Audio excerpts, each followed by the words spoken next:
It's funny. It's just been Well, the question gestated is, what's enough to make a living? That's the question. well, I could be there 20 hours and it probably work, but I'm like, that doesn't work for me. Just come, I'm just barely there. And Just a same minute. time. I gotta fix my there. Okay, I have fixed my sound again. Away we go. Keeps it going. Yep. Yeah, it's funny. It's beyond what works because I commit to. But when the weather's really good, sometimes people just start lining up around 4 o'clock, and I'll be there till 10:30. I mean, because it's so nice outside. Mm. So there's kind of this implied overage piece that I want to make sure that I'm not working 80 hours a week just because I commit to this 49 or 50, and then there's 6 on top of every day. Yeah, I'm sure that happens. People come to you at off hours and say, I need a reading now. Well, yeah, and the thing is too, a lot of tourists. I mean, it's people just coming through, and I still think it's funny that 60% of my clients last season were Jungian analysts, and and I laugh. They're the only ones who are repeat clients. So, Oh, that's great. That was cool. I'm sure you're very good at it in the plaza. I can imagine you sitting there because most people expect a woman in dressed like a mystical Swami woman or something like that. Yeah, with the beads and the earrings and everything, and all. Yeah, that whole smash, and there you sit with your cowboy hat and your Yeah, and when I look at them and say, okay, so how are we going to use this to enhance your decision making in this area? And they're like, oh wait, I thought you were going to read my future. I'm like, I'm not clairfraudulent. It's like right. I don't know the future. So let us mention that Jordan Hoggard is a ace tarot and Kabbalah reader, and he operates in Taos, New Mexico, in the plaza. And what's the plaza? It's the John Donne Shops Historic Plaza, which is right off of the main plaza. Uh-huh.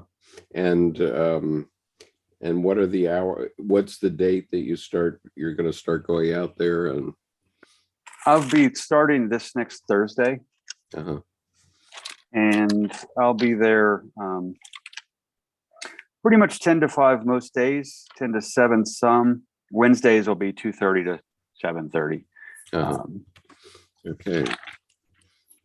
And you're still gonna be here on Sunday mornings. Yeah, and that's actually the one anchor driver for my schedule was to put our Monday evenings, our Wednesday midday, and our Sunday mornings, plug those in, and then add things like breakfast and coffee, and then right. What day and I'm going to do laundry, because I don't want to do laundry at 2 a.m. Right. It's like yeah, I'm sympathetic. Okay, good morning, ladies and gentlemen. We are online on YouTube, and we are going to continue our reading and commentary of Answer to Job by C.G. Jung. And so paragraph 280 gets right down into it and starts talking about what's happening to Job. So I'm going to read paragraph 280, and then I'm going to share 580, correct? 580. Sorry, 580. It's early. And 5s look like 2s, actually. They are really close. I know. So I'm going to share that with you, paragraph 580. And then as a special treat this morning, we are going to look at the etchings by William Blake.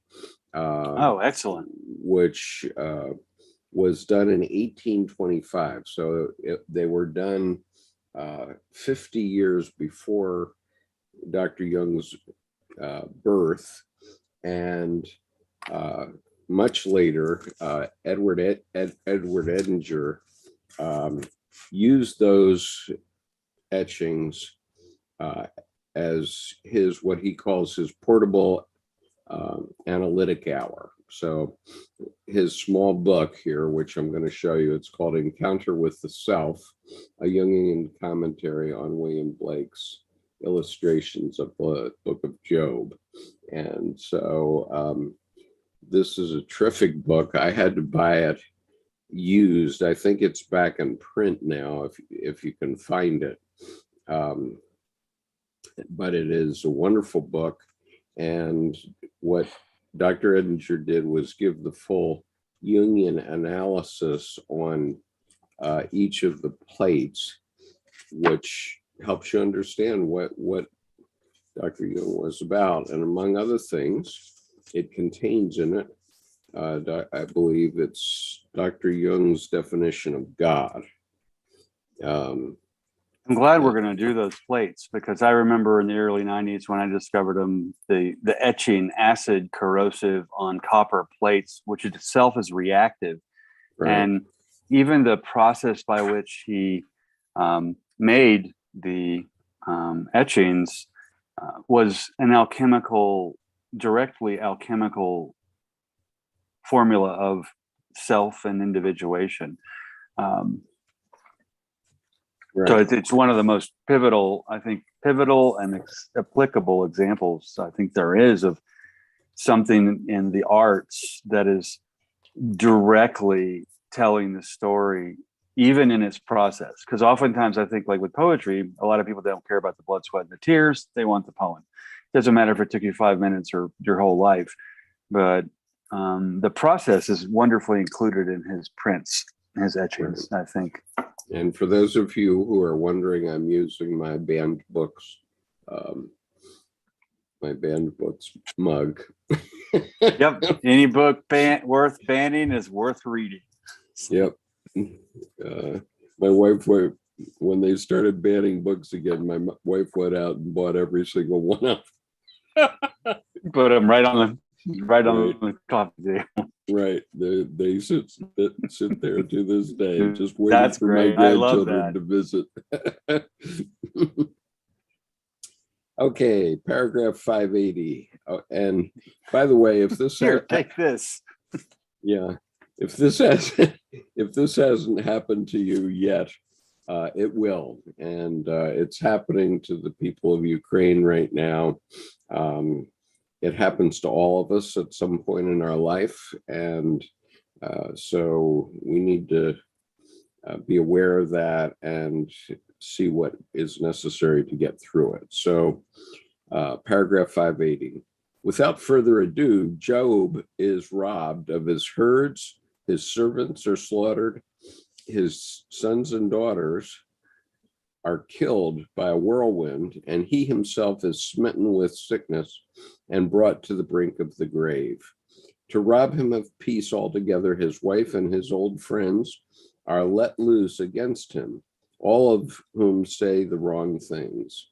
His justified complaint finds no hearing with the judge, who is so much praised for his justice. Job's right is refused in order that Satan be not disturbed in his play. Okay, so in the book of Job, Satan has been given free rein to afflict Job, and God says Job will stay loyal to me, and Satan doesn't think so. So he does all these nasty things to Job, and Job stays loyal to God, and we all have to stay loyal to God, because God, as we've learned in the last 200 years, thanks to Carl Jung, is the self. And God is the collective unconscious.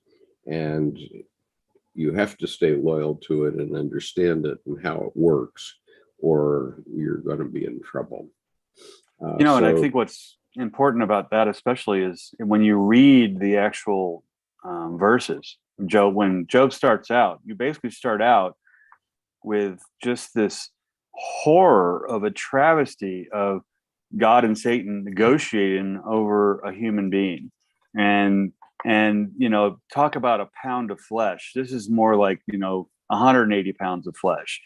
And Job is just the peon and not the pia, which is the honored one. And what's interesting is when we get to this point, immediately just bam, hand of God. But what I find in modern life with Jung and with Job, individuation and don't waste trouble, lean into dissonance. That's where the treasure is. It's about when we have our own inner civil wars that you stay in there and you allow the tempering qualities of that intensity to take hold and to mold you, and also then to self-mold. You're a kind of dance partner of the unconscious, will do what it will, and then you also will do what you will. And I think that we'll see that too, especially when we get to the William Blake plates, where the pictures just really speak more than 1,000 words each. And 6 months from now, who are the most individuated people on Earth? Jordan? Well, probably the rest of the world being taught by the Ukrainians. Yeah. The Ukrainians will be the most individuated people in the world. And it happens quick. And what we found is they already were. They never lost their connection to nature. And I think that's where the zeal came from, is instead of being a child that's being scolded by a larger country parent, so to speak, dictatorship, they basically stood up and said, no. I mean, Russia can't take the child of Ukraine over its knee anymore, and they clearly showed not only elegance, but I think grit in their self-loyalty, which is what Job is all about. Absolutely. Okay. So having said all that, let me show these plates very quickly because they summarize the book of Job, and then we'll come back to Jung's commentary on the book of Job, which is Answer to Job. So, and while you're pulling those up, I think the irony and the hypocrisy is really important in the line of his justified complaint finds no hearing with the judge who is so much praised for his justice, which means that's very, God is the politician. He's going to skip right over what he's supposed to be doing and just erase or attempt to erase Job. So the way this works is somehow my computer pulled up two groups instead of one. So I'm going to have to switch back and forth. So this is the cover of the book of Blake's book. And remember that Blake's etchings, he had to do backwards. So all the words that you see in this book, especially the words that are handwritten in, are etched backward. So that's how impressive an etcher is. So this is the first cover of it. There are 7 angels on this cover. 6 of them are facing us, but one of them has his back to us, and that is Satan. And Satan is the first son of God, believe it or not. And that's also the shadow, the unknown, the unconscious, with all of these other pieces. And that one, there's a whole world in the back of the head and a whole world in the other 6. Yeah, right. Okay, now I have to switch. And I think that's important too, because 6 is very much, from a numerological perspective, a very much an exchange number. It's very much a reciprocality number. Okay, so here's whoop, no, I got the wrong one again. Sorry. Figure this out.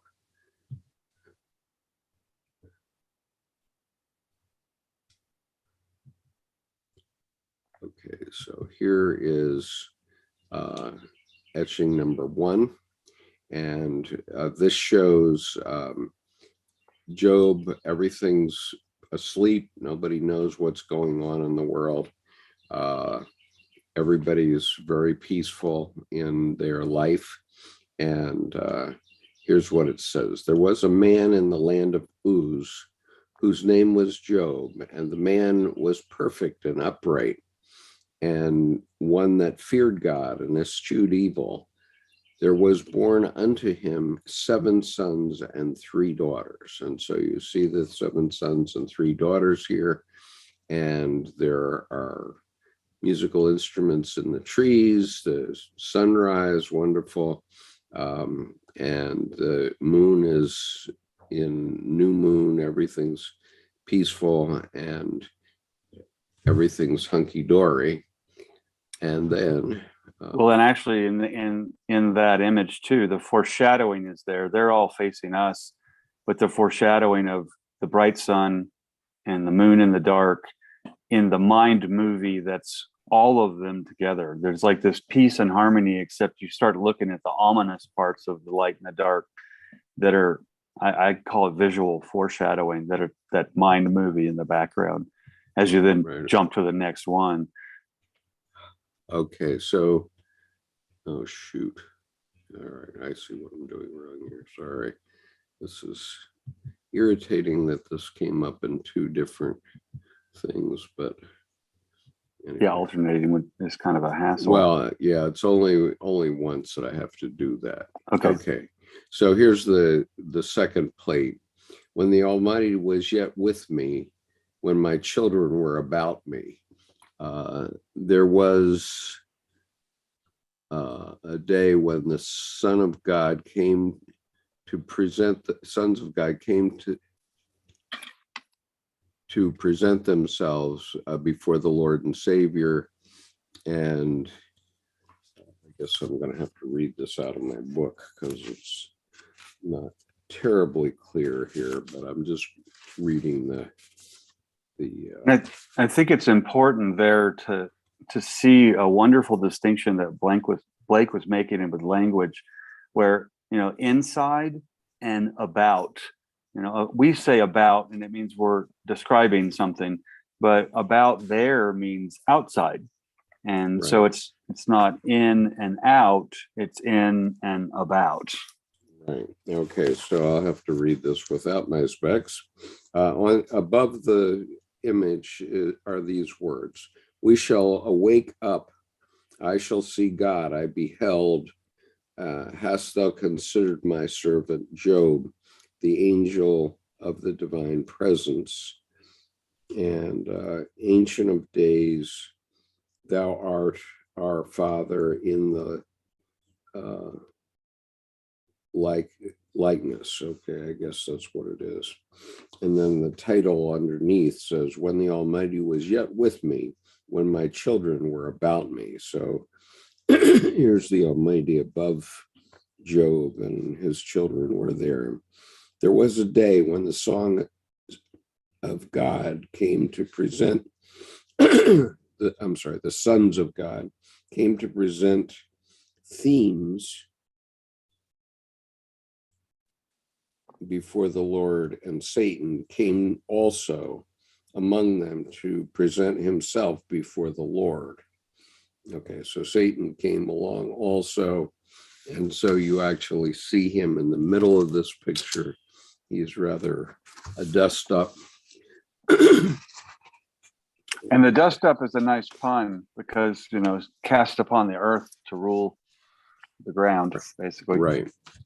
Okay, now I'm going to flip back to the other list, which now goes on for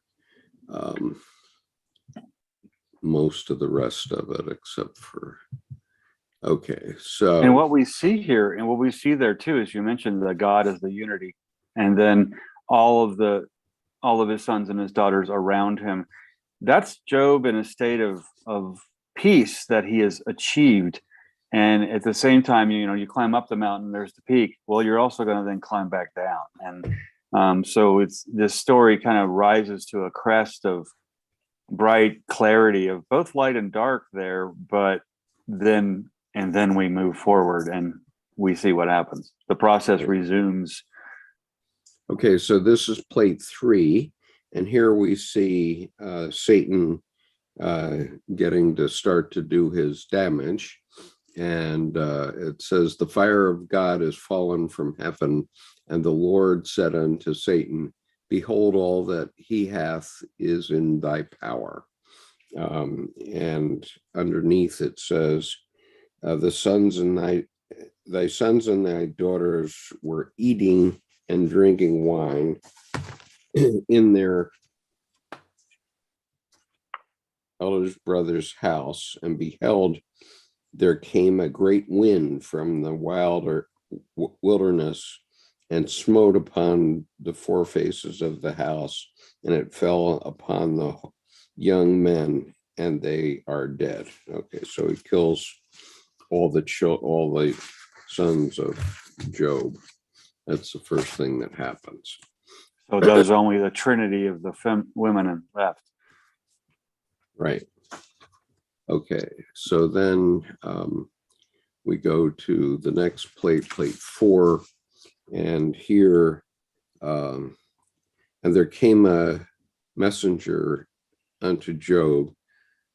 He said the oxen were plowing, and Sabines came down, and they have slain the young men with a sword, and going to and fro in the earth and walking up and down in it. So this is Satan above this image. This is Satan, and he's doing the nasty stuff. And I only am escaped alone to thee. While he was yet speaking, there came also another and said, the fire of God is fallen from heaven and hath burned up the flocks and the young men and consumed them. I only am escaped alone to tell thee. Okay, so this is the messenger that's giving the message. And I think the importance of the sword there, Mao is also digging to and fro through the earth. So there's kind of how dare you cut up the earth? So that's going to make them pay. They said at the same time, you have to do that to develop nourishment. So there's kind of an action reaction also, I think, going on there. Yep. With the plow being brought up, because you have blade and blade. Okay, so then Satan comes out, and he's doing some bad things here. Here he is, and the angels are all around and befuddled about what to do. Then went Satan forth from the presence of the Lord, and it gained at his heart. I guess I can't read these things very well because they're too small. Who maketh his angels spirits and his ministers in flaming fire. I don't know, but all right, so let's just highlight some things in this image. There is obviously the snake around this image, which represents chaos, and Satan is doing his deed, and people are not happy, and God is not very happy either to see his faithful being whipped up upon. And the serpent also is the one who easily travels between both worlds, the underworld and the upper worlds. Right. And so he's like opening up with a checkmate chess move right off the bat. Right. And so this is plate 6. Naked came I out of my mother's womb, and naked shall I return thither. the Lord gave and the Lord hath taken away. Blessed be the name of the Lord. And smote Job with sore boils from the sole of his feet to the crown of his head. So he's smote with boils. And it's after this plate that that Edinger gives Jung's definition of God, and also going to the school of pain. So first of all, let me read Jung's definition of God. And he was in an interview and he was asked, what is God? And this is what he said. God is the name by which I designate all things which cross my willful path violently and recklessly, all things which upset my subjective views, plans, and intentions, and change the course of my life for better or worse. And that was from an interview in Good Housekeeping magazine, December 1961. So he had given the interview, but he actually died in June of 61, so they didn't publish it until then. And with this plate also is a short writing. And so Edinger is describing this, and he says, a patient in the aftermath of an experience of intense pain, renal colic, found these words forming themselves within him. Going to the school of pain. Let me just stop this momentarily so that I can just check, make sure Joel hasn't come. Okay, going to the school of pain. Pain says, if one would teach, he must first get the student's attention. I am an excellent attention getter. I am deep. If you would not fear me, be deep like me. I come from the center. A point is my sign. A stab from me is the cosmic goad. If you would not fear me, live each present moment with the same intensity that you experience me. I am the great purifier. Only the essential can endure me. All else is burnt away. I am the great valuer. All values come from me and my partner, death. I am the gateway to the mysteries. An image of me is your highest concept of the sacred. I am the quintessential now. I lie in ambush for those who miss their daily dose of life. This elixir, unconsumed, accumulates and overspills its little vial, raining its concentrated torrent on the negligent soul. I am the angel of annunciation for the awesome now. Time is a gliding serpent bearing precious jewels upon its back, each jewel a present moment. Okay. Comment on that, Jordan? Yeah, that especially the time as the serpent carrying the jewels of now.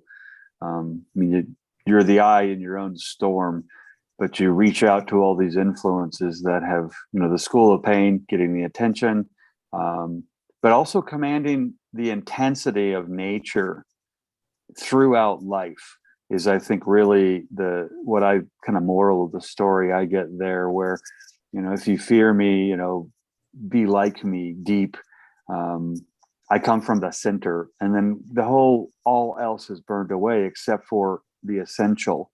And I think that's about getting to the capital S self, and the process by which, every single moment contributes that.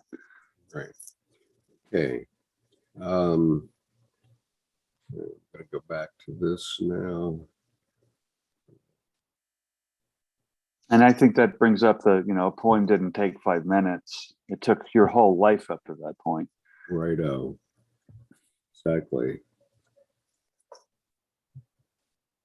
Okay. So these are the messengers.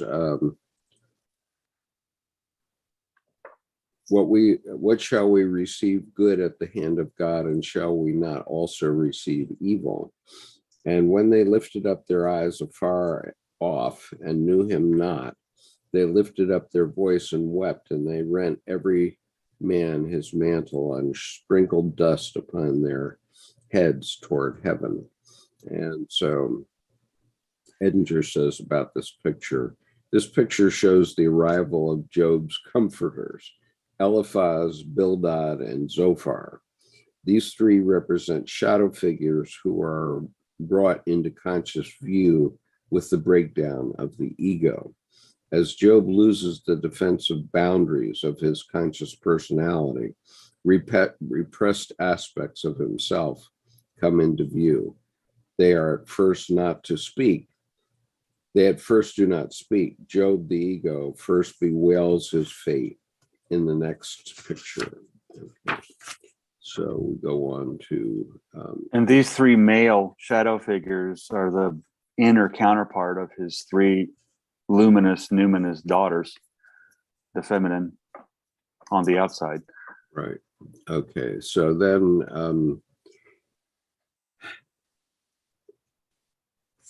okay. Lo, let the night be solitary, and let no joyful voice come therein. Let the day perish wherein I was born, and they sat down with him upon the ground 7 days and 7 nights, and none spake a word unto him, for they saw that his grief was very great. And so what Dr.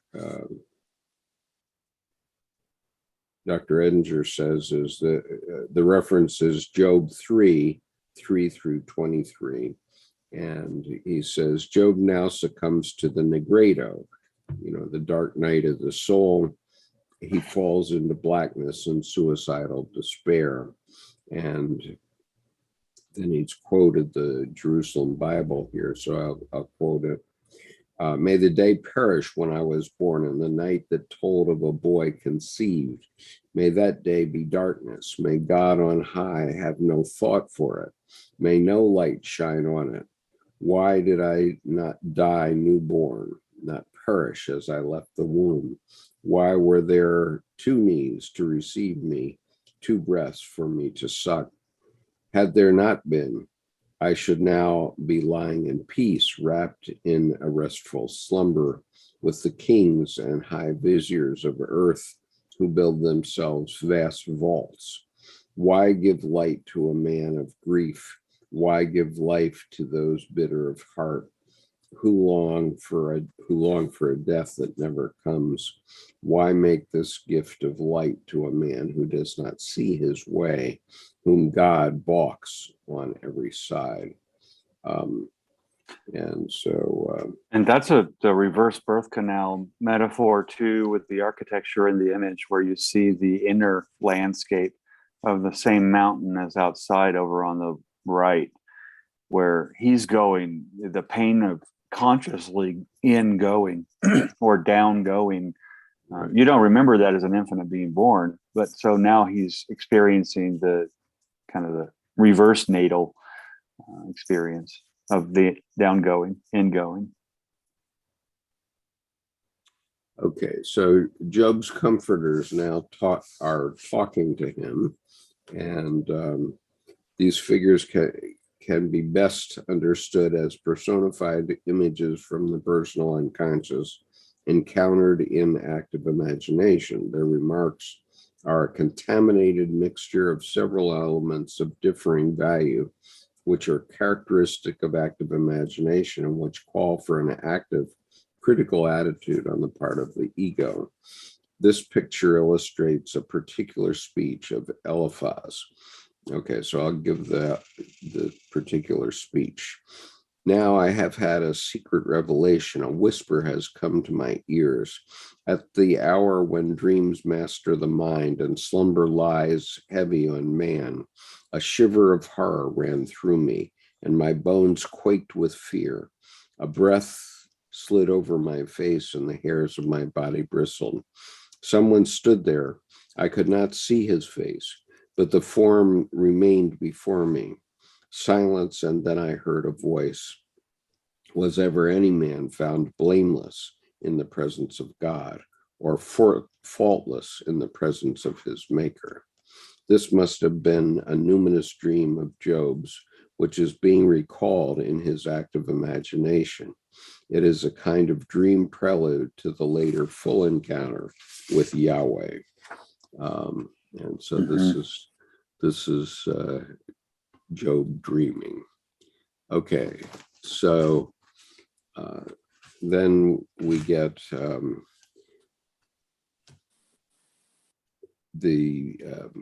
the friends who accuse him and say, well, you must have done something wrong to have all this stuff happening to you. Right. He gets no moral support. In fact, his friends make it, to do everything, even on paragraph 582, do everything in their power to contribute to his moral torments. Yeah, it must be awful. You have every right. And then Job is talking about, with dreams upon my bed, thou scarest me and affrightest me with visions. Okay. And so even when he's sleeping, God's after him. Okay. And and here's that once he's got the down going, he has the experience of conscious life above and then the down going.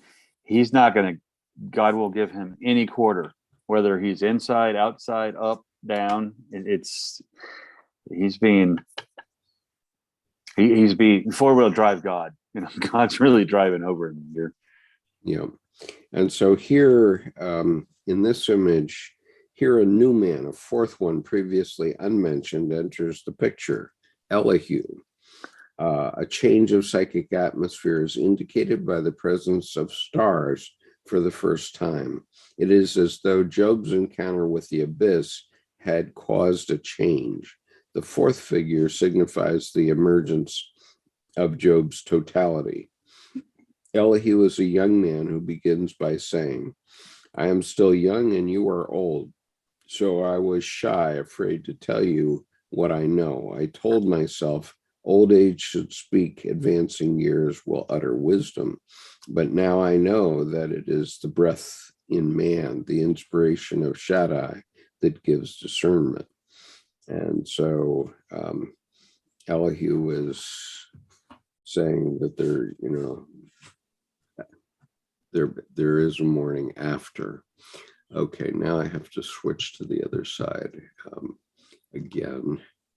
And even at the top, his eyes are open to the ways of man, and he sees all of the goings on, I think is how the quote at the top of the image. And I even think the composition of the stars in the picture is relatively interesting. You get a pair at the waist around Elihu, and then you get 9, the most dynamic number in the sky, and then you get 1 in that arch over on the right of that ingoing. Right. Okay, moving on quickly. So here, a new man, a fourth one previously unmentioned, enters the, I'm sorry, I'm on the previous page, sorry. Now finally the full numinosum manifests. Yahweh appears to Job out of the whirlwind. And he says, so this is the numinous moment where, you get into the depths of trauma and something happens that lets you know that God is within you. And this has happened to me multiple times. So, and that goes right in line with one of the lines coming up that we'll see where where was that? Where is this? Basically, it says all of a sudden, I'm just going to paraphrase, all of a sudden it stops and it's not clear why. And you just expressed why, that you realize the God within. Right. And so this is God in the whirlwind. Now, finally, the full numinosum manifests. Yahweh appears to Job out of the whirlwind. And this is the quote: "Who is this obscuring my designs with his empty-headed words? Brace yourself like a fighter. Now it is my turn to ask questions and yours to inform me. Where were you when I laid the earth's foundations? Tell me, since you are so well informed, who decided the dimensions of it? Do you know? Or who stretched the measuring line across it? What supports the pillars of at their bases? Who laid its cornerstone? When all the stars of the morning were singing with joy, and the sons of God in chorus were chanting praise? Who pent up the sea behind closed doors when it leapt tumultuous out of the womb? When I wrapped it in a robe of mist and made black clouds its swaddling bands? When I marked the bounds, it was not to cross, and made it fast with bolted gate. Come thus far, I said, and no farther. Here your proud waves shall break." Okay, so what Edinger says here is the distinction between the ego and the self is here presented with stunning force. Job is discovering the autonomy of the psyche. Wind that blows where it will always carries that symbolism. However, the way Yahweh addresses Job greatly augments the latter's importance. Okay, so Jung writes, Job is challenged as though he himself were a god, but in the contemporary metaphysics, there was no other god except Satan. In this stead, God must set up his miserable servant as the bugbear whom he has to fight. Okay, I'm going to leave it at that. Okay. And the next one is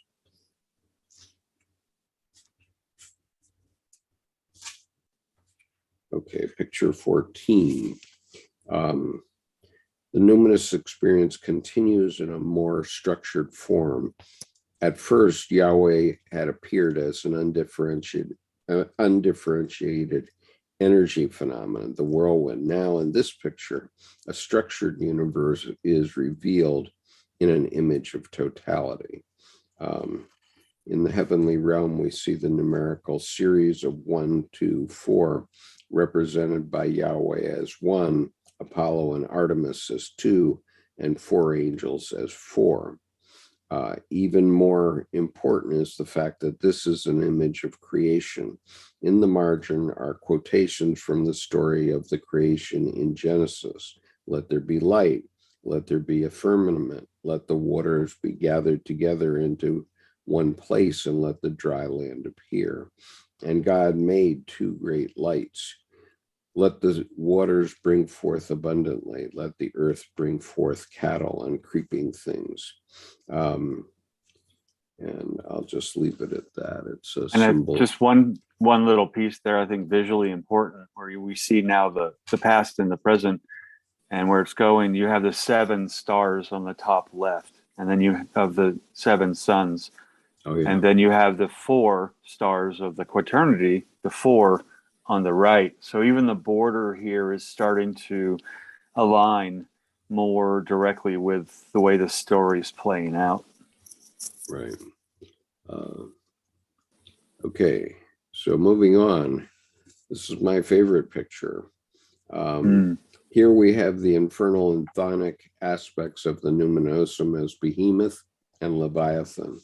This is the other side of the numinosum, which we must always remember is a union of opposites. In the previous picture, Job was below, looking up at creation as manifest in the heavens. In this picture, he is above, surrounded by stars, looking down at the inhabitants of the abyss. He has temporarily risen above his biological being and is looking down at it. Yahweh is saying, "Behold Behemoth, which I made as I made you. Can you draw out Leviathan with a fishhook? or press down his tongue with a cord. And so the point is that God is pointing out that he made some other things besides man. And this is actually some of God's mistakes. And in part of this discussion, Edinger says, unconscious has an animal nature. Like all old gods, Yahweh has his animal symbolism with its unmistakable borrowings from the much older theomorphic gods of Egypt, especially Horus and his four sons. Of the four animals of Yahweh, only one has a human face. This is probably Satan, the godfather of man as a spiritual being. Ezekiel's vision attributes 3/4 animal nature and only 1/4 human nature to the animal deity, while the upper deity, the one above the sapphire throne, merely had the likeness of a man. This symbolism explains Yahweh's behavior, which, from the human point of view, is so intolerable. It is the behavior of an unconscious being who cannot be judged morally. Yahweh is a phenomenon, and as Job says, not a man. And the big beasts have such godly power. The scale of their strength is beyond human capability, except they have no delicacy, except, for example, the tongue. Can you put a cord across the tongue? So they have a seed of delicacy and the potential voice, say, with the tongue. But yeah, there's that piece where, tell me what you mentioned. This is your favorite. Could you go a little deeper with that and say why, or what is it that strikes and resonates with you about this one? Well, the point is that God is pointing out that before consciousness, let's say, human beings were animals, and God had to make a lot of creatures before he came to human beings. I think there's something like 8 million species on the earth, if I'm not mistaken, and it's only God or man that has control of the earth. And as Jung later says, and or separately says in the Red Book, God is made in man's image, not the other way around. Man is not made in God's image, as many profess, but God is made in man's image, and that gives a whole new bent to anthropomorphic. I mean, it really does. Right, and so it may be hard for some to go along with that, but anyway, that's the way it works. Okay, well, and I think then that God being made by man really expresses the perfection of the capital D divinity that man is describing as the unified human being, the one who has completely connected and become the universe themselves. Right. Okay, now here is coming up now is the one image that doesn't actually come from the book of Job. And this is image 16. This picture comes not from the book of Job, but rather illustrates a remark of Jesus. I watched Satan fall like lightning from heaven. And so here's Satan getting thrown out of heaven. It is very interesting that Blake should follow his portrayal of the encounter between Job and Yahweh with a picture of Satan's being cast out of heaven as witnessed by Jesus. According to Jung, Yahweh became aware of his lack of moral differentiation through meeting Job, and therefore had to give satisfaction to Job by incarnating in Christ. This involved at the same time a decisive separation of Yahweh and Satan, represented by Satan's being cast out of heaven. Jung notes that Satan had little effect on the events of the incarnation, and continues, quote, and this is from paragraph 650, I guess, of Answer to Job. His comparative ineffectiveness can be explained on the one hand by the careful preparations for the divine birth, and on the other hand, by a curious metaphysical phenomenon which Christ witnessed. He saw Satan fall like lightning from heaven. In this vision, a metaphysical event has become temporal. It indicates the historic and, so as far as we know, final separation of Yahweh from his dark son. Satan is banished from heaven and no longer has any opportunity to inveigle his father into dubious undertakings. This event may well explain why he plays such an inferior role wherever he appears in the history of the incarnation. His role here is in no way comparable to his former confidential relationship to Yahweh. He has obviously forfeited the paternal affection and been exiled. The punishment which we missed in the story of Job has at last caught up with him, though in a strangely limited form. Although he is banished from the heavenly court, he has kept his dominion over the sublunary world. He is not cast directly into hell, but upon earth. Only at the end of time shall he be locked up and made permanently ineffective. Okay, so in other words, Satan still has some things to do with us, unfortunately. Well, and also too, what's interesting here is there's a direct overlay of Jupiter here, and the irony isn't lost on me. Almost a clue from Blake. Gold wasn't the original treasure of the earth; it was copper, and Jesus saying, "I saw Satan fall from heaven like a bolt of lightning."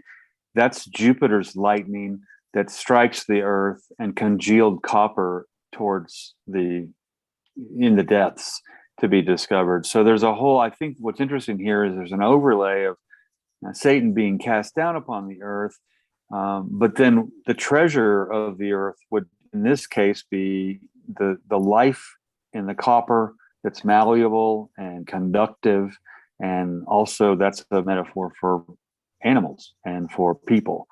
So yeah, that just back to Satan still has some stuff to do kind of thing. Then there's how are you going to use these treasures that are given, which goes back to that fluid time with the jewels on its back of every moment.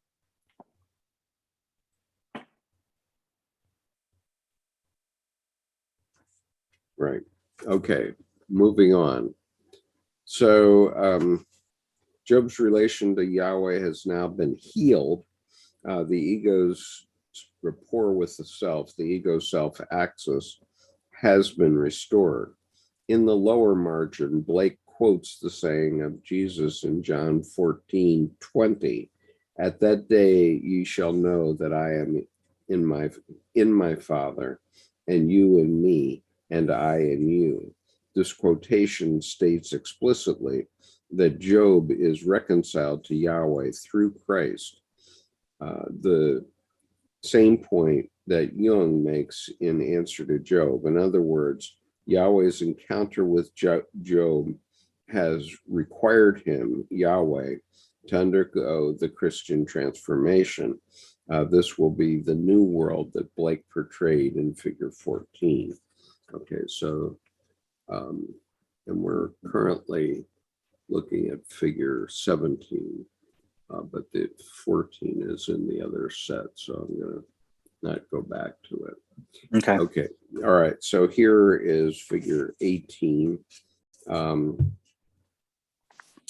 This picture illustrates the attitude brought about by Job's encounter with Yahweh. He is facing inward and offering a burnt sacrifice to Yahweh. What is pictured here is thus a sacrificial attitude. Jung's subtle and profound interpretation of this expressed throughout Answer to Job is paraphrased here by Rivka Kluger. Quote, in his great final speech, God reveals himself to Job in all his frightfulness. It is as if he said to Job, look, that's what I am like. That is why I treated you like this. Through my suffering, which he inflicted upon Job, through the suffering that he inflicted upon Job of his own nature, God has come to this self-knowledge and admits, as it were, this knowledge of the frightfulness to Job. And that is what redeems the man Job. This is really the solution of the enigma of Job. That is a true justification for Job's fate, which without this background would, in its cruelty and injustice, remain an open problem. Job appears here clearly as a sacrifice, but also as the carrier of the divine fate. And that gives meaning to his suffering and liberation to his soul.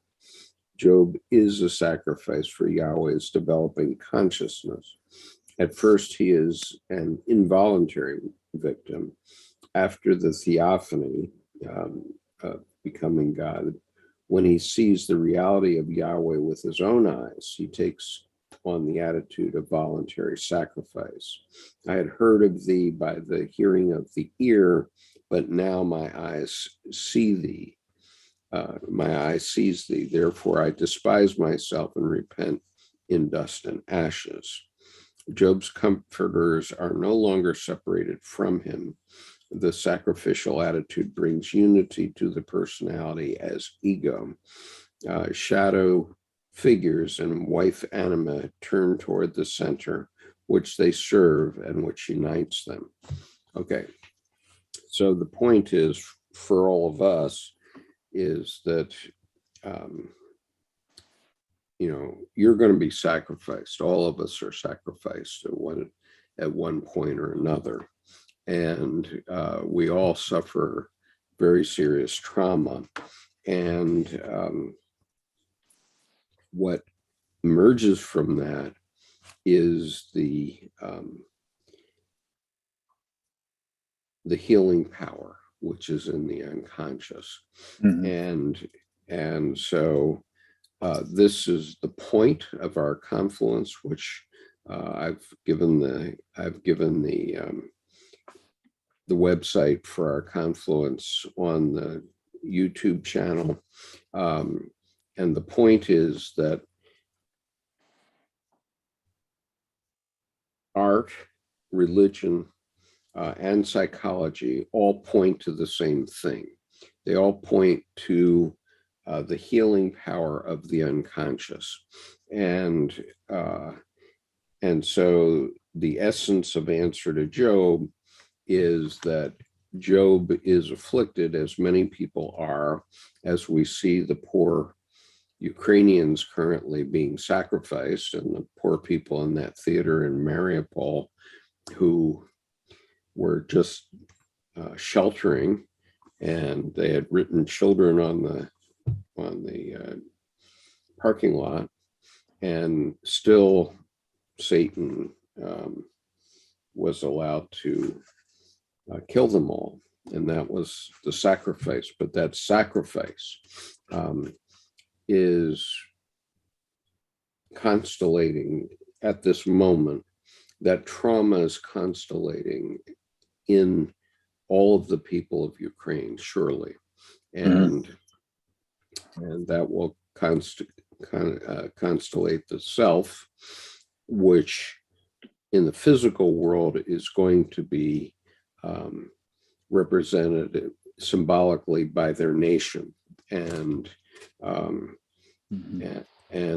they will be together as a collective that is unlike any other in the world, and we see that playing out physically on the world right now. And so it's really worthwhile to note that because and then in regards to that constellation too, picking directly on the kids is the most intense form of getting the attention of, you're picking on the family. That's when you're really going to get the rebuttal, you're really going to get the response, because it comes back to the nope, that's not going to happen. And what has happened then, as much of a tragedy as it is, like you said, it's going to constellate in the symbol of the whole of Ukraine. And you want to talk about a morale builder. With the sadness comes a different level of force that I expect to come from that. That's a seed with miracle grow on it. Frankly, that's it. Right. And so, it's not pretty. I mean, the evolution of humanity and the consciousness of humanity has been a slow process, and there have been huge sacrifices. There were 280 million people killed in the 20th century, sacrificed to war. And, if you don't think we have human sacrifice in the United States, you haven't visited the wall in Washington where the Vietnam sacrifice names are on the wall. And that is so powerful that now the veterans of the Korean War have insisted, although they had a memorial there, they didn't have the names. And so now the Korean War memorial is also adding the names, because it demonstrates the sacrifice that has been made. Okay. Well, and in the power of the name, like it's in movies, it's in philosophy, it's in history. You must first kill his name, because otherwise it makes martyrs. And then in regards to the war veterans, by putting the name, you see the heroic lives that have not been sacrificed in vain, but are remembered and are given their due. Yeah. So, okay, next one here. I guess it's this one. Okay, so this is picture 19. The book of Job concludes with these words, quote, Yahweh restored Job's fortunes because he had prayed for his friends.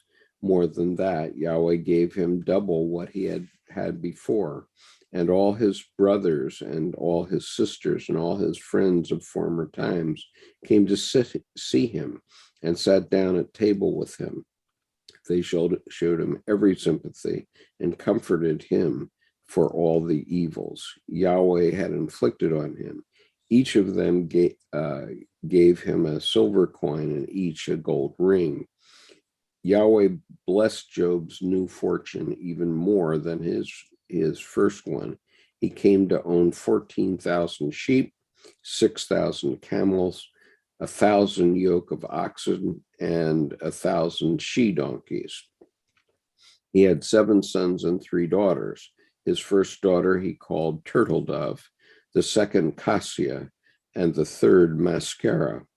Throughout the land there were no women as beautiful as the daughters of Job, and their father gave them inheritance rights like their brothers. After his trials, Job lived on until he was 140 years old and saw his children and his children's children up to the 4th generation. Then Job died, an old man and full of days. The picture shows his family and friends, each bringing him money and a gold ring. This expresses the unification of the personality. Money signifies libido, and this is now becoming available to the ego from all the various aspects of the psyche. So the point of this is that once you recognize that you have this power of God within you, which is in the form of what Jung calls the self, it will give you strength. In other words, what we will see is that after this horrible time with Ukraine, we will see Ukraine emerge from the dust. And if it's not part of Russia, and we can pray that it will not be, we will surely see Mariupol emerge from the dust and become a beautiful city. And I don't feel that it was a particularly beautiful city before, with all those large, ugly apartment buildings, but I think it will emerge in a different way. And what's interesting about that is if we take the divine feminine and we put it in place directly, Zelensky's wife is an architect. So we want to talk about vision of rebuild. Right. And, I just want to point out that even though the Soviet Union tried to rule God out of the Soviet Union and had basically closed all the cathedrals if they could,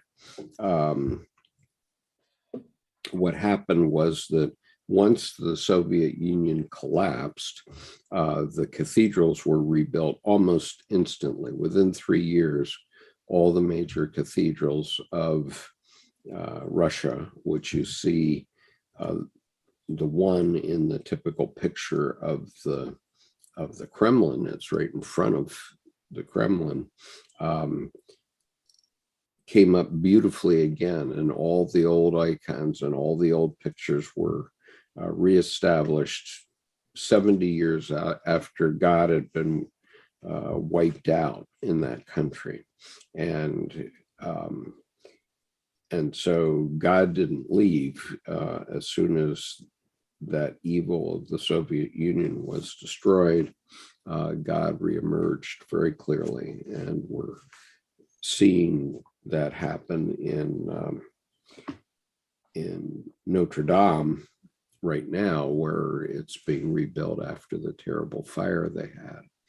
Okay, moving on. Okay, so this is picture 20. Here Job is instructing his daughters. Scenes of his encounter with Yahweh are in the background.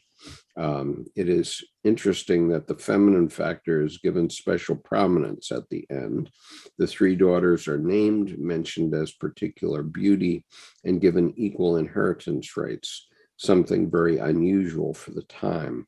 Clearly, the one-sided patriarchy of the book has been superseded as a consequence of Job's ordeal, and the feminine principle has come into proper prominence. In the picture of sacrifice, Job faced inward. Now he faces outward, using the experience of his ordeal as the basis for instruction to others. Job's newly established relation to his daughters corresponds to what Jung says happened to Yahweh after his encounter with Job. He remembered his playmate, Sophia, a feminine being who is no less agreeable to him than to man, a friend and playmate from the beginning of the world. Yahweh had treated Job in a shockingly unrelated way. His feminine side had been missing and must be recovered, as it is here with Job. A couple things to be said of this. This is why, if your ship is sinking, it's women and children first. And also, if your country is destroyed, it's the women that recreate your country, that see to it that the country is rebuilt. And we saw this clearly after World War I and World War II. The nuts and bolts of that are pretty surprising because after World War I, and particularly there in Germany, let's say, there weren't enough men around so that every woman could have a husband, but nonetheless, most of the women presented a new generation, unfortunately, with rage and resentment. So that caused World War II. And Dr. Jung noted that from 1919, he knew that there would be a Second World War because he saw the rage and resentment in the Germans in his examining room. But it's the women who rebuild civilization. And the book of Job is sort of the first acknowledgement after the creation that the feminine principle is needed. It is, the feminine principle obviously is in the Old Testament, in Proverbs 8, 11 through 32, I believe, when we see Sophia clearly. And we still have the feminine principle emerging in our world today. And we see it in the fact that we have a vice president who's a woman. And we have a new Supreme Court nominee who is a woman. And that feminine principle is going to emerge no matter what.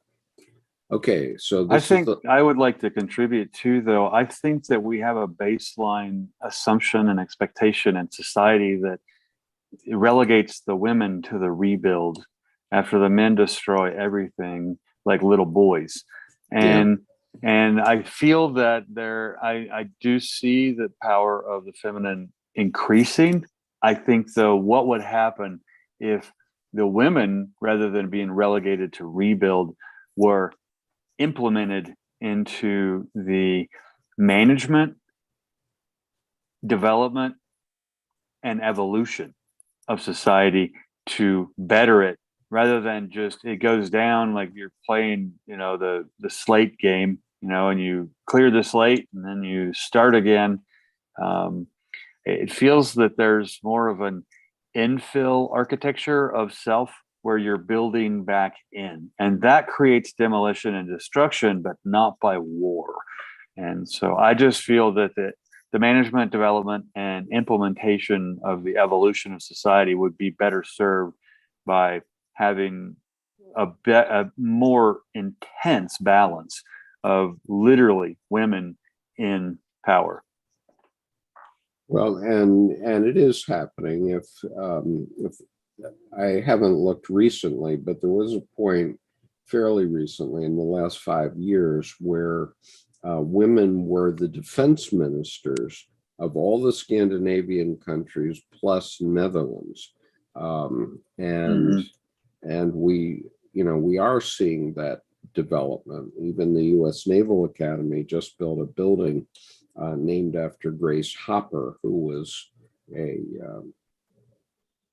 think she was a rear admiral in the Navy, and she led the development of our cyber warfare, and they built a building for cyber warfare now in the Naval Academy named after her. So throughout the 20th century, the feminine has been emerging, and it's going to emerge more. It certainly is anticipated to emerge in Ukraine because I guess 4 million women and children have left Ukraine right now, but one can predict that many of them will return after the war. And so the feminine will emerge even more strongly in Ukraine, and hopefully build an even stronger country.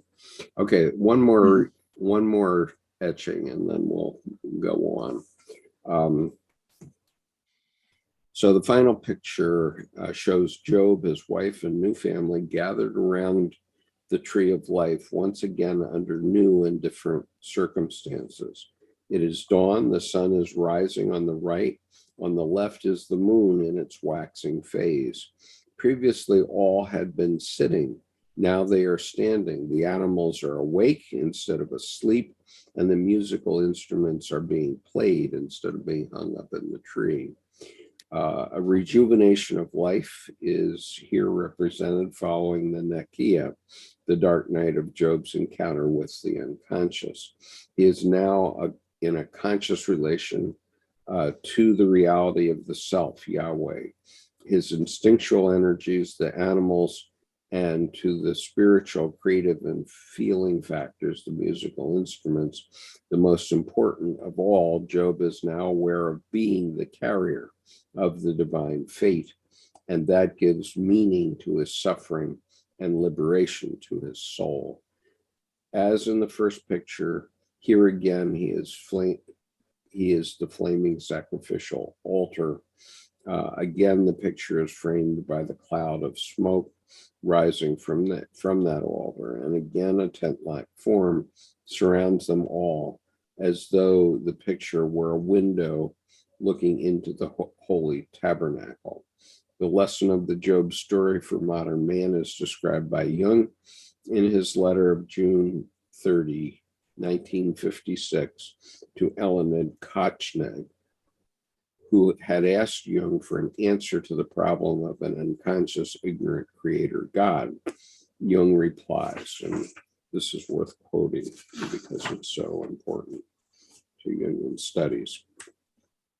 We have become participants, and I'm going to take this off, but read the letter because it's really a separate thing in Jungian studies, and it's an important idea. We have become participants of the divine life, and we have to assume a new responsibility vis-a-vis the continuation of the divine self-realization, which expresses itself in the task of our individuation. Individuation does not only mean that man has become truly human as distinct from animal, but that he has become partially divine as well. This means practically that he becomes adult, responsible for his existence, knowing that he does not only depend on God, but that God also depends on him, on man. Man's relation to God probably has to undergo a certain important change. Instead of the propitiating praise to an unpredictable king or the child's prayer to a loving father, the responsible living and fulfilling of the divine will in us will be our form of worship and commerce with God. His goodness means grace and light, his dark side, the terrible temptation of power. Although the divine incarnation is a cosmic and absolute event, it only manifests empirically in these relatively few individuals, capable of enough consciousness to make ethical decisions, i.e., to decide for the good. Therefore, God can be called good only inasmuch as he is able to manifest his goodness in individuals. His moral quality depends upon individuals. That is why he incarnates. Individuation and the individual existence are indispensable for the transformation of God, the Creator. Okay. So I'm going to leave you to comment on that while I make a short bio break. I'll be back. Yeah, I think the biggest first thing that, to go back to the Blake pieces, are that, you know, the musicians of the instruments are no longer hanging from the tree, and that is the sound, and the music, that is the fruit of the tree. And what's so, I think, important too about the Blake series of etchings for Answer to Job, in regards to any other visual story told, there's always a music piece to history that's often left out. And so the instruments being played rather than being hanging from the trees, they weren't really stored from in the tree. I feel like they were the second most important part of the voice that came from the tree, and that was the music of sound. And so I think that the harmony, literally and pun intended, of the instruments being brought down to be played, being basically plucked, another pun, from the tree, are now being plucked with their strings and the notes to nourish the ear.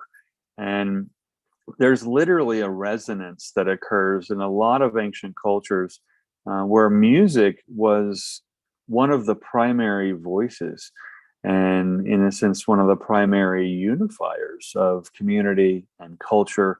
And I find personally that's why it's really important to find, what music do you like? What music do you resonate with? What music is not resonant with you? Where is discord? And how can interference patterns of discord actually be a dissonance to lean into, trouble to not waste, so to speak? So it's not all hearts and flowers. You can continue to be influenced by literally the four-charactered voice of the universe. You, the AUM, the Om, and people say, well, there are only three letters there. And the fourth character is the silence that's within, between, and all around those letters. So, Skip, I was basically bringing to bear the importance of the instruments being played as fruits that, pun intended, were plucked from the tree.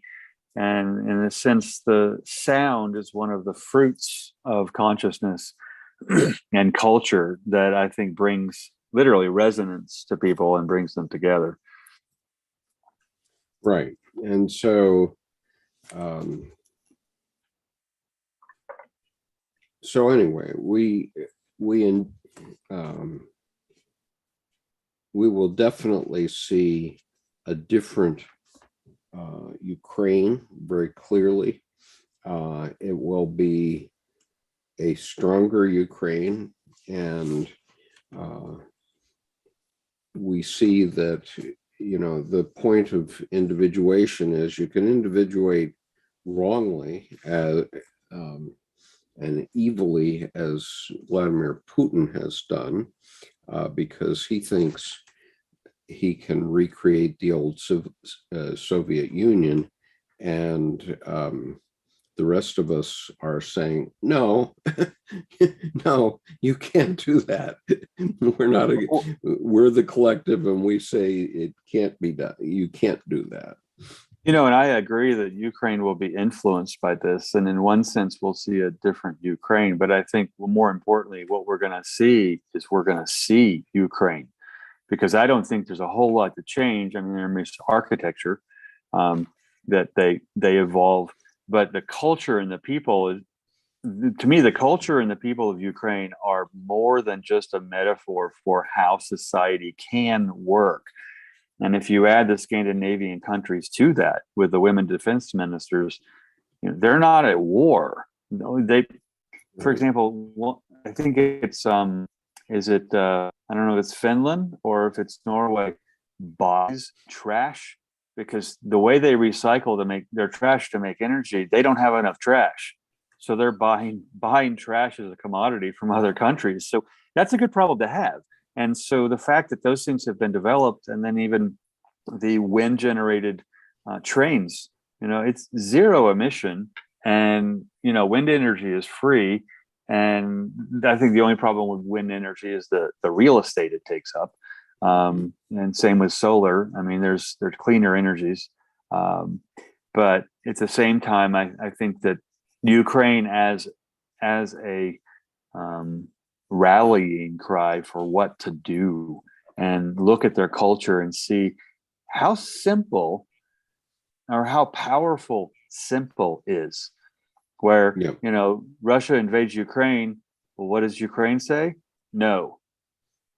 Not it's no. Yeah. And that's a call to bluff before the bluff's even presented. So I think we have a lot of wonderful cultural lessons to learn from the pain here, because I don't want to dismiss the pain, the misery, the grief. And no, I don't want to either. But this is actually a wake-up call for all humanity. Wake up, grow up. Yeah.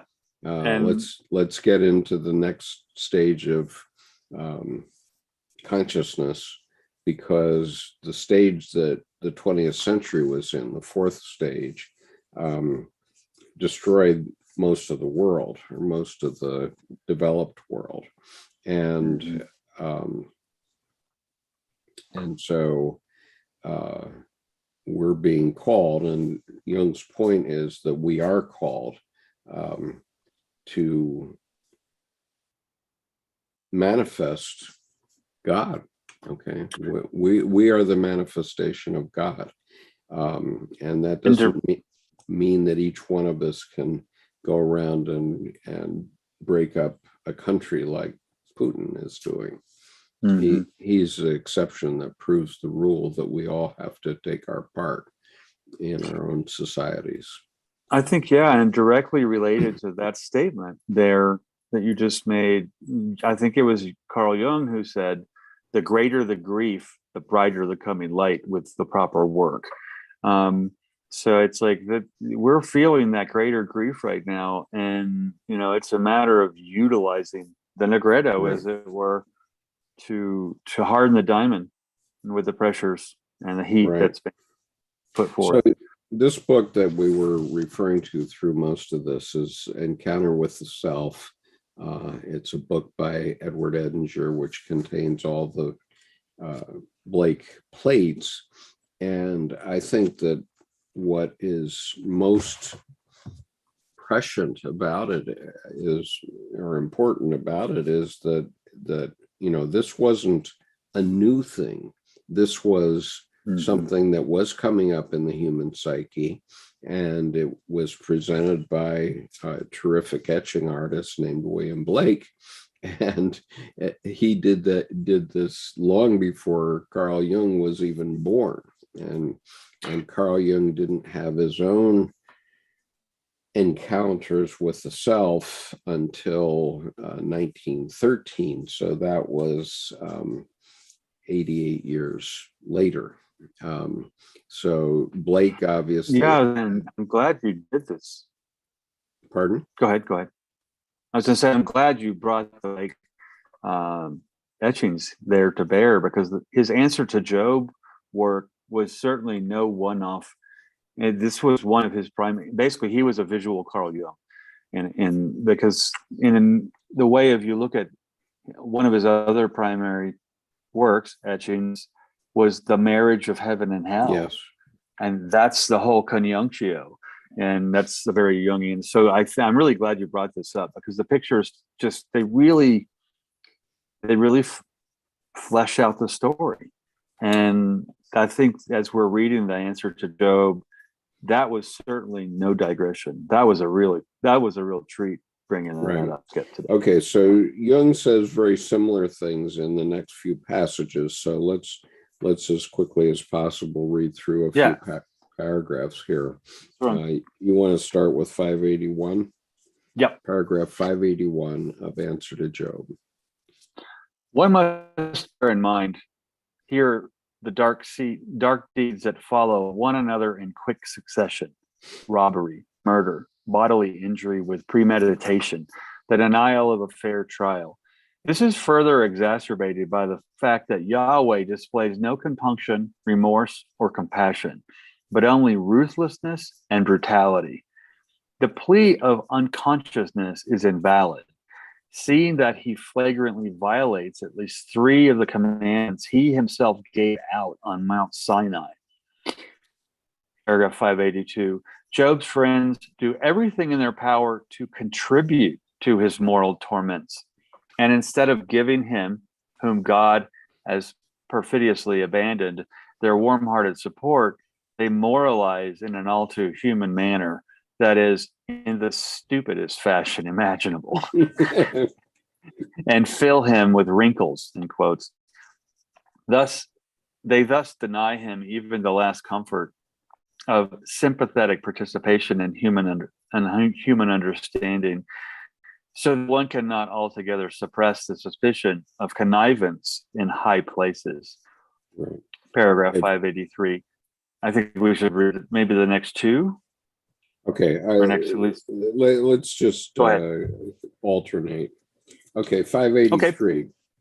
583. Why Job's torments and the divine wager should suddenly come to an end is not quite clear. So long as Job does not actually die, the pointless suffering could be continued indefinitely. We must, however, keep an eye on the background of all these events. It is just possible that something in this background will gradually begin to take shape as a compensation for Job's undeserved suffering, something to which Yahweh, even if he had only a faint inkling of it, could hardly remain indifferent. Without Yahweh's knowledge and contrary to his intentions, the tormented, though guiltless, Job had secretly been lifted up to the superior knowledge of God, which God himself did not possess. Had Yahweh consulted his omniscience, Job would not have had the advantage of him. But then so many other things would have not have happened either. Go ahead. Okay, paragraph 584. Job realizes God's inner antinomy, and in the light of this realization, his knowledge attains a divine numinosity. The possibility of this development lies, one must suppose, in man's godlikeness, which one should certainly not look for in human morphology. Yahweh himself had guarded against this error by expressly forbidding the making of images. Job, by his insistence on bringing his case before God, even without hope of hearing, had stood his ground and thus created the very obstacle that forced God to reveal his true nature. With this dramatic climax, Yahweh abruptly breaks off his cruel game of cat and mouse. But if anyone should expect that his wrath will now be turned against the slanderer, he will be severely disappointed.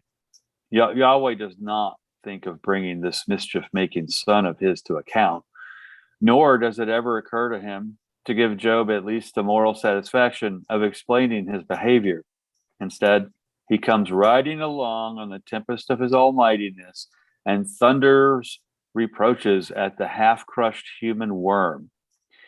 Verse quoted, "Who is this that darkens counsel by words without insight?" Job, verse 38, line 2. Chapter 38, verse Chapter 2. 38, verse 2. Right. Okay.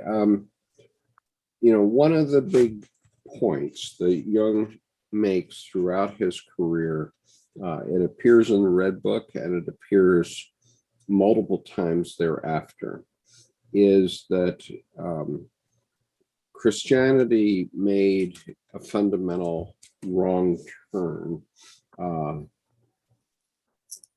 certainly by the Council of Nicaea in 325 AD, namely that it started to push the idea, and this applies to both Catholicism and Protestantism because it really was the Catholic Church before Martin Luther, so which was in 1519. So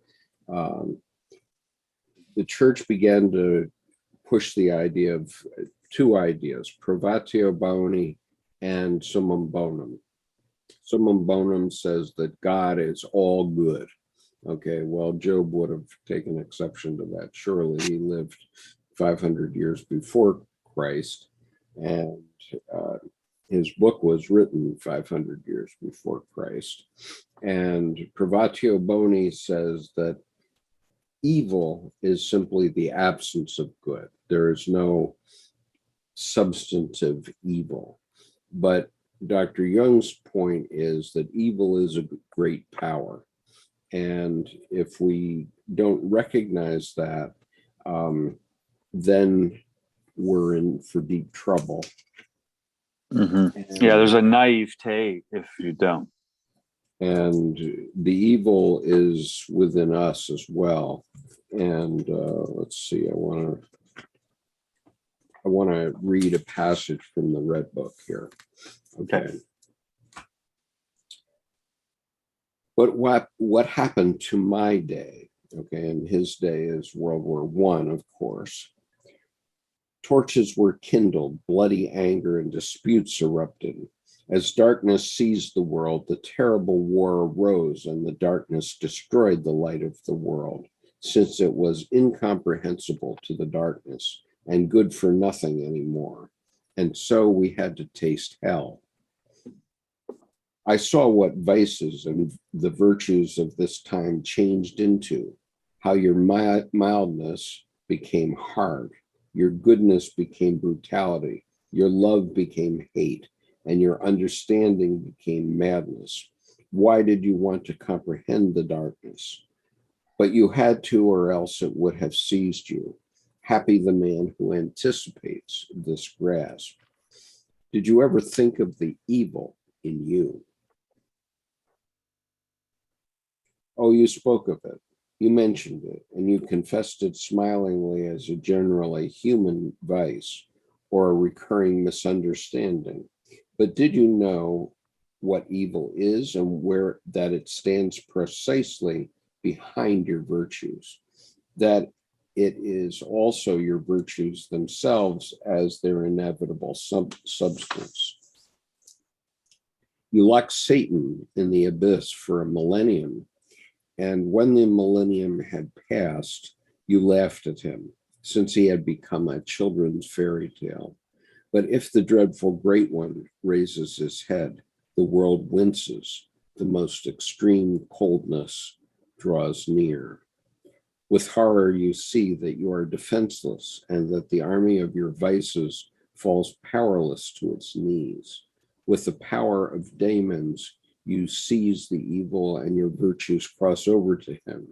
You are completely alone in this struggle, since your gods have become deaf.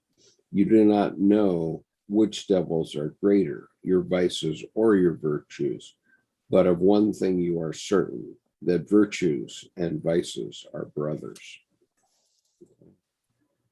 You know, and I think I'll contribute to basically partner with that from Eric Neumann in The Place of Creation on page 308, when he there's a term called autarky, and that's AUTARKY,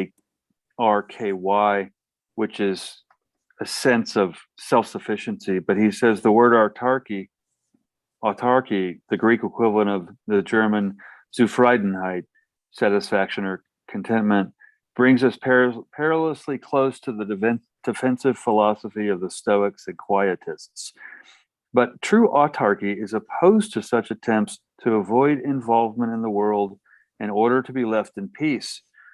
Plato's description of autarky in the Timaeus states, and turning in its circular orbit, it was thus constituted as the one, absolutely self-contained universe.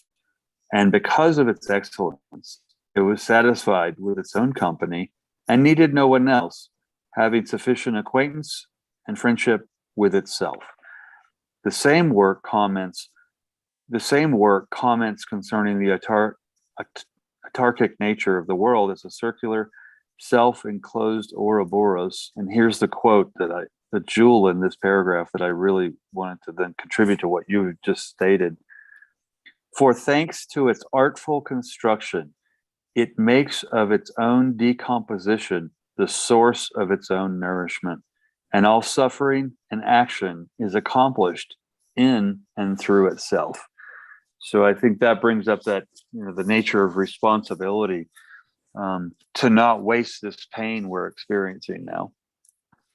Right. And so what Jung is saying is grow up, Right.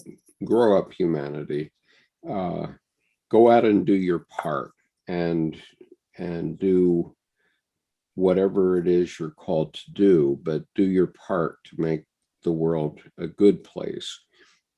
Because as he says, when the dreadful great one raises his head, and we can simply point to Putin to see that he's the incarnation of that now, because who invades a country because he wants a certain map to be recreated, which isn't going to be recreated, by the way. Right. Yeah, because most of Eastern Europe, which was under communist control through most of my lifetime, is now members of NATO.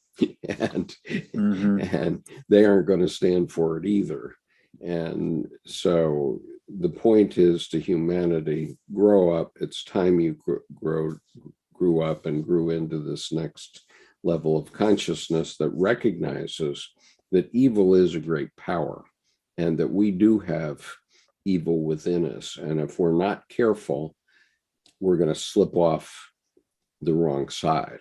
And And yeah, and I think we should qualify that that's why I'm glad you have this channel, because you're not one of these people, but qualify that the older generation needs to grow up. And the younger generations, honestly, are doing a better job than previous generations have. And I right, don't mean my generation. I mean the people who are just now reaching teenage and 20s and 30s, where instead of pesky idealism that we would be called or taken account for in college or something, that, oh, well, that'll, you'll lose that. Blush will come off the rose. They're like, no, we're going to leave this place better than we found it. And so in a sense, one little thing, instead of, self-righteously grow up, powers that be can grow up. And I think that, it's make your bed, wash your dishes. And people say, oh, you can just close the door. So, well, that's avoidance. And you're living in then unfounded inner chaos in a way. And I don't want to be an ultra disciplinarian, but if you don't have clutter, you can actually not be distracted. And you don't typically put the pro in procrastination, and you actually get stuff done. right, And part of that is leaving places better than you found them. right.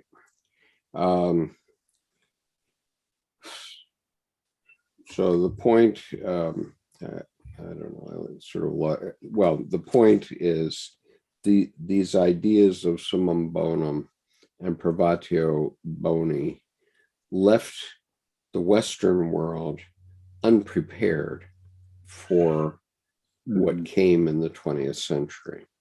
And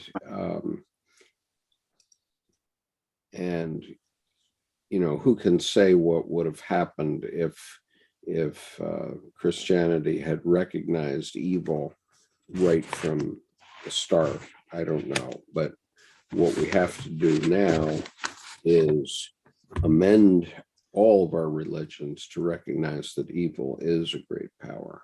And I agree. And I also think one of the driving forces within that, literally, if you look at the technology and knowledge curve from the 19th to the 20th century versus the human evolution curve, the technology and knowledge curve goes like this. It goes up straight. yeah, And then the evolution curve is kind of still doing this.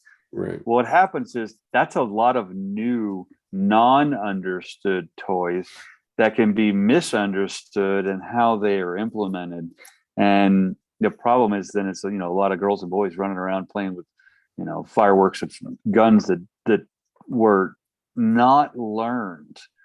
They weren't the respect of the dangers and the respect of the brilliant benefits weren't actually experienced. They're experienced by, who's the first person who ate that mushroom, so that everyone else in the group says, don't touch that. Bill died in 2 seconds. It's like, mark that one down. But Yeah. learning by that kind of piece. And I think the 20th century was too many new toys in too short a span without a discipline of the ritual to learn how to use a tool, Well, and instead of just running out. And that's also the lesson of our leadership, in that we only want leaders. We're better off having leaders who have military experience, for example, because they know exactly what evil is and looks like. and the problem with someone like Donald Trump is that he didn't have that developmental experience coming along that informed him what was right. And so he thought, oh, well, a nuclear weapon is just another toy that I get to use sometimes. Why can't I use it? Well, you can't use it. And we're seeing that now. And if Mr. Putin uses one of these weapons of mass destruction, we are going to face hell. And I don't mean the Ukrainians watching it very placidly on television. We ourselves can face hell, and we have to grow up and recognize that, it's our leaders' wisdom and responsibility. And thankfully, President Biden has this attitude, at least, that we have to not use these powers that we have. We have great power. I mean, there's no doubt, especially after we've seen the performance of the Russian army. There's no doubt in my mind that we couldn't go in there and crush the Russian army like a bug. But if we did that, what would Putin do? And we can't do that. And right, because that would then be us falling into the trap of the strategy of a false sense of security, where then the bluff is then sloughed off, and then here comes bigger trouble, i.e. weapons of mass destruction kind of thing, right, that don't need, terrible expertise to turn two keys and push some buttons, unfortunately. But you bring up Trump, or as I call him, T-Rump, and to make sure the R is capitalized. I don't know about you, but I haven't noticed a single case of bone spurs mentioned coming out of Ukraine in the feet. Nope, not a single one. Not a single one. Okay, so Catherine says, aren't we guilty of projecting our own unrecognized inner evil onto the world stage? And surely that we are guilty of that. And, and even I'm guilty of that when I refer to Putin as evil, because, the man surely has some good features in him, but, we as each of us has a piece of God in us, we have to decide, which side are we going to go to? And, if it's the side of, let's just bust everybody up until we have everybody marching the same way, that isn't success. Okay, it's not success. Mm-hmm. And I think Kathy's right on. That we project. I'm sorry, that's not also a definition. You attenuated, Jordan. Say it again. I was saying Kathy's point is wonderful, that yes, we do project inner evil, etc., on others. I do also think that that's also not an argument for not acting, because there are times where, no, I don't need to stop and figure out how I'm projecting my evil. There are some actions, like the invasion of Ukraine, where you don't need to even look within. This is evil. You can respond immediately, which the Ukrainians did. Right, and of course they are in the kill zone. The Ukrainians are in the kill zone, and they naturally would like to see us be the cavalry and come in and save them in some dramatic fashion. And I actually think that's a misrepresentation of the Ukrainians. I think they don't want us to save them. I think they want some help. Because they're doing a good job with nothing, and they want some more so they can do a good job to finish it. Right, but they wouldn't mind if the American Air Force came in and helped them. No, with not the at Russian all. Air Force and so on, and that's perfectly understandable. When people are in that position, it's perfectly understandable that they would have that. I wouldn't be surprised if this week, though, we see tractors with wings. Yeah. Well, they're doing well. Yeah. Okay. So let's just read a couple more paragraphs and then wrap up here. Excellent. In view of the subsequent words of Yahweh, this is 585, paragraph 585. In view of the subsequent words of Yahweh, one must really ask oneself, who is darkening what counsel? The only dark thing here is how Yahweh ever came to make a bet with Satan. It is certainly not Job who has darkened anything, and least of all a counsel, for there was never any talk of this, nor will there be in what follows.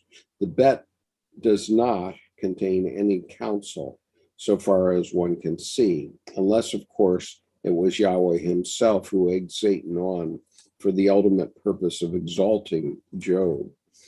Naturally, this development was foreseen in omniscience, and it may be that the word counsel refers to this eternal and absolute knowledge. If so, Yahweh's attitude seems the more illogical and incomprehensible, as he could then have enlightened Job on this point, which, in view of the wrong done to him, would have been only fair and equitable. I must therefore regard this possibility as improbable. Jordan. 586. Whose words are without insight? Presumably, Yahweh is not referring to the words of Job's friends, but is rebuking Job. But what is Job's guilt? The only thing he can be blamed for is his incurable optimism and believing that he can appeal to divine justice. In this, he is mistaken.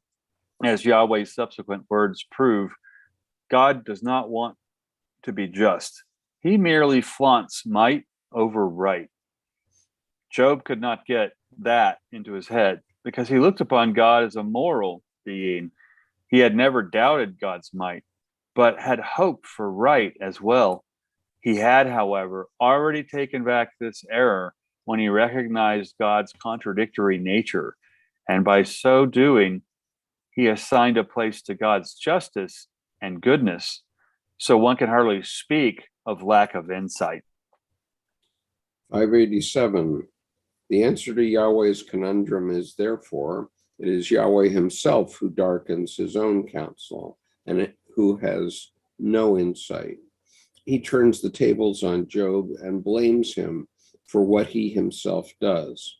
Man is not permitted to have an opinion about him, and in particular is to have no insight, which he himself does not possess. For 71 verses, he proclaims his world-creating power to his miserable victim, who sits in ashes and scratches his sores with potsherds, and who by now has had more than enough of superhuman violence. Job has absolutely no need of being impressed by further exhibitions of power. Yahweh, in his omniscience, could have known just how incongruous his attempts at intimidation were in such a situation. He could easily have seen that Job believes in his omnipresence as much as ever and has never doubted it or wavered in his loyalty. Altogether, he pays so little attention to Job's real situation that one suspects him of having an ulterior motive, which is more important to him. Job is no more than the outward occasion for an inward process of dialectic in God. His thunderings at Job so completely miss the point that one cannot help but see how much he is occupied with himself. The tremendous emphasis he lays on his omnipotence and greatness makes no sense in relation to Job, who certainly needs no more convincing, but only becomes intelligible when aimed at a listener who doubts it. This doubting thought is Satan, who, after completing his evil handiwork, has returned to the paternal bosom in order to continue his subversive activity there. Yahweh must have seen that Job's loyalty was unshakable and that Satan had lost his bet. He must also have realized in accepting this bet, he had done everything possible to drive his faithful servant to disloyalty, even to the extent of perpetrating a whole series of crimes. Yet it is not remorse and certainly not moral horror that rises to his consciousness, but an obscure intimation of something that questions his omnipotence. He is particularly sensitive on this point because might is the great argument. But omniscience knows that might excuses nothing. The said intimation refers, of course, to the extremely uncomfortable fact that Yahweh had led himself to be bamboozled by Satan. This weakness of his does not reach full consciousness, since Satan is treated with remarkable tolerance and consideration. Evidently, Satan's intrigue is deliberately overlooked at Job's expense. We'll leave it at that. But yeah, I think that's a good place to stop. And what's interesting about this paragraph as you're going through, I had this unfortunate sense of compassion for Satan retreating to move back home into God's bosom. And but the song "The Devil Went Down to Georgia" came to mind, and I'm like, wow, this Satan, he just can't win these bets. He's got to go to Gamblers Anonymous or something and just stop this nonsense, because he keeps losing. right. And then running back home to Papa, so Right. And the truth comes forward after the catastrophe. In this case, Ukraine is a catastrophe, of course. Right. And so what will happen inevitably is that the Ukrainian people are going to be stronger. And, I can't say if it'll happen in 6 months or 100 years. I'm not making a judgment on that, because I don't know how many cockamamie inhuman people there are out there that could allow this to go on for a very long time. But what I am saying is that, the world itself cringes when the dreadful great one raises his head. The world winces, and we are certainly all wincing right now.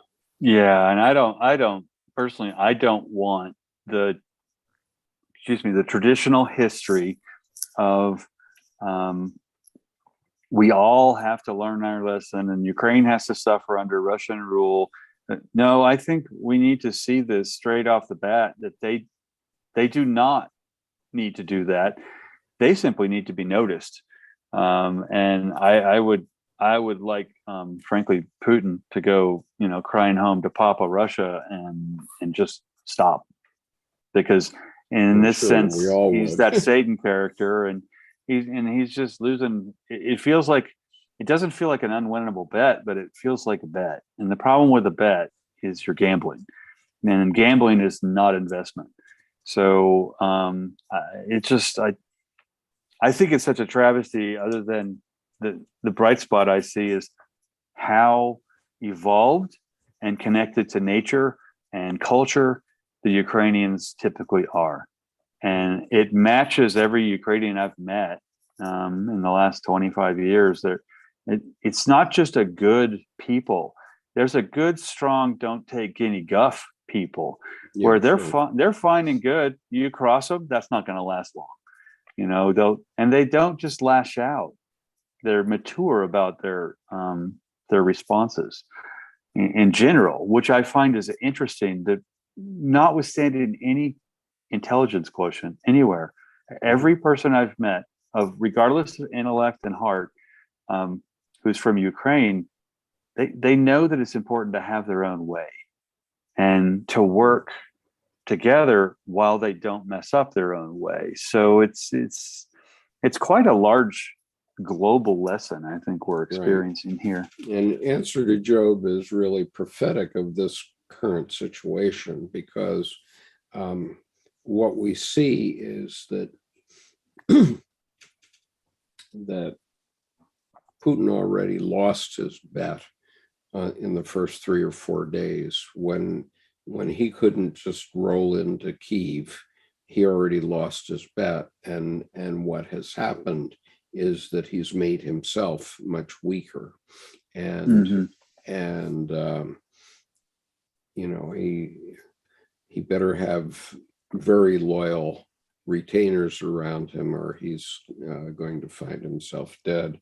There's a wonderful story about the murder of Julius Caesar in National Geo History this month, and I'll show you the cover of it. The cover of it has Angkor Wat on it.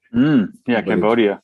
Yeah, but it's still on the newsstand. And this is a wonderful edition of this book, which has lots of things in it that I'd love to talk about. But one very interesting one is this story about the death of Julius Caesar, and what you see the National Geo people basically did. I don't know if they did it consciously, but they basically gave a playbook on how to murder Vladimir Putin. I mean, you couldn't get more explicit without getting it explicit. But basically what they did was, if they got any copies of this edition into Russia, they gave some people in Russia the play-by-play of what you have to do to get rid of a tyrant. And I think also too that, as you mentioned, the tyrant, the person in power who has been an autocrat for so long, the big problem there is that they begin to believe their own lies, and that's when the tyrannical stuff starts, because their thresholds of boundaries just dissolve, and now they can swim in their own lies because no one's pushing back to give any commentary, editing. You get that multi-decade in power with an autocrat, and they become a tyrant, which means they're believing their own lies. And speaking of prophecy and foreknowledge, in this article about the death of Caesar, it points out that Calpurnia, who was Caesar's wife, had a very, very vivid dream of Caesar being murdered on the Ides of March, the night before the Ides of March, on the 14th of March in 44 BC. And she really didn't want him to go to the forum. And Caesar himself had a foreknowledge of it as well. He had a vision.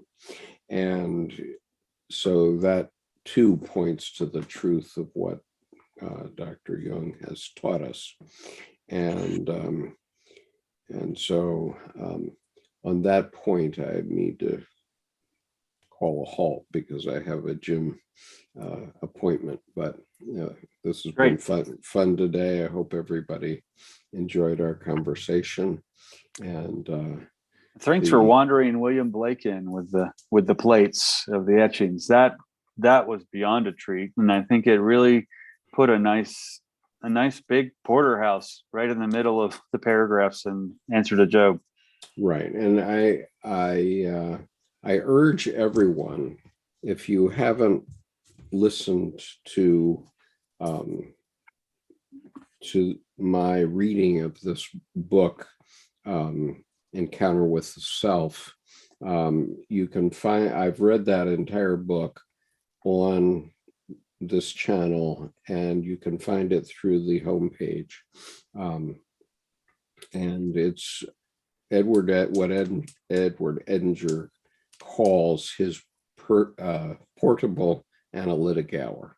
In other words, if you're having trouble with depression or et cetera, just carry that book with you and read it, and you don't have to spend $150 an hour on an analyst. Nice. But yeah, okay. Thanks for today. Yes, thank you. And everybody needs to get their reservations in for the confluence that's coming soon. We're going to start. We have reserved many bed and breakfast spaces for people, but those are going to go away on May the 1st because we're going to release any that are not taken at that time. And the other point is that we have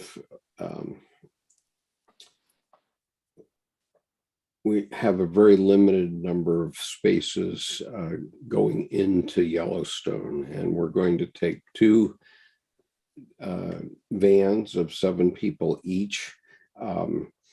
Some of our organizers had thought that they were going to rent a car and just stay close to the vans, but one of our organizers, who is a local, says, don't do that. You have to stay together or you're going to get separated, because what happens in Yellowstone is that somebody will see a bear stripping a fish in a stream, and the result will be a traffic jam 10 miles long.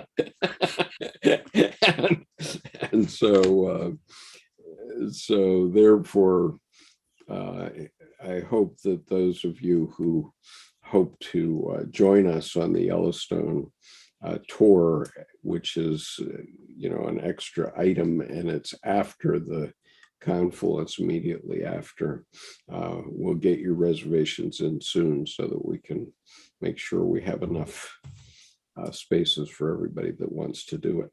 And so, Nice. And so at the top of the chat on the YouTube channel, I've left the link for the confluence, and please give us an indication if you wish to attend. We'll think about a Benny for people coming from outside the United States. I'm thinking about that. I had an idea about it today, but I have to evolve the idea a little bit more. But anyway, so you took care Nice. of it, right, Jordan? You have taken care of it. The lodging I need to do today, I need to take a look at that. And so it's just on my list. And it maybe get carried over till tomorrow, but it's kind of thing where that's important because May's coming up sooner than I know. And so I have to do taxes today, in addition to a rehearsal for our play for the confluence. So nice. I got mine off 3 weeks ago. So